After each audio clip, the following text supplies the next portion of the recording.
ఆరోగ్యశ్రీ అంటే ఓన్లీ తెలంగాణలో మాత్రమే పనిచేస్తుంది. అది కూడా ఇప్పుడు పనిచేస్తలేదు. దాన్ని బకాయిలు ఇవ్వాలి, 7,000 కోట్ల రూపాయలు బకాయిలు ఇవ్వాలి, అవి కూడా ఇస్తలేదు. ఇలా ఆయుష్మాన్ భారత్ కార్డు అనేది పేదలకు వైద్యం అందించాలి, పేదలకు ఇబ్బంది పడుతుందని చెప్పి దేశం మొత్తం ఈ ఆయుష్మాన్ భారత్ కార్డు, దేశంలో ఏ హాస్పిటల్ పోయినా కూడా మీరు ఆయుష్మాన్ భారత్ కార్డు యూజ్ చేసుకోవచ్చు. ఏదో పనికి హైదరాబాద్ పోతారు, ఆడ అనుకోకుండా ఇబ్బంది అయింది, చక్కని మీ దగ్గర ఉన్న ఆయుష్మాన్ భారత్ ఉన్న హాస్పిటల్ పోతే ఫ్రీ ట్రీట్మెంట్ చేసుకోవచ్చు. ఇట్లా అన్ని కూడా ఇస్తున్నారు. కానీ ఎన్నికలు రాగానే ఓటు అడుగుతున్నారు. ఎంపీగా నాకు వేసేది, ఎంపీకి వేసేది. కాబట్టి అందుకే ఇవన్నీ చెప్పడానికే అన్ని విషయాలు అబద్ధాలు. నేను ఎక్కడ అబద్ధాలు చెప్పలేక, నేను ఎక్కడ అబద్ధాలు చెప్పాను నాకు లేదు.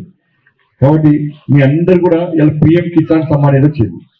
ప్రతి నెల మోడీ పత్రం వస్తున్నాయి కదా, 16 కూడా పోతున్నాయి కదా. ఎక్కడ నమ్ముతున్నాయి? ఎక్కడైనా అవుతున్నాయా? ఇంకా వీళ్ళు రైతు భరోసా ఇస్తారు క్యాండిడేట్ రైతు బంధు అంటారు. ఎన్నికలపై రైతు బంధు ఇస్తారు, అంటే ప్రియరు. కానీ ఎన్నికలు ఉన్నా లేకున్నా మీకు మోడీ గారి పైసలు, రైతు కిసాన్ సమ్మాన్ పైసలు తక్కువ ఉంటాయి. ఆయన ఎక్కడైనా కిసాన్ ఇవన్నీ కూడా ఇంకుడు గుంటల పైసలు కూడా మనం ఇస్తున్నాం.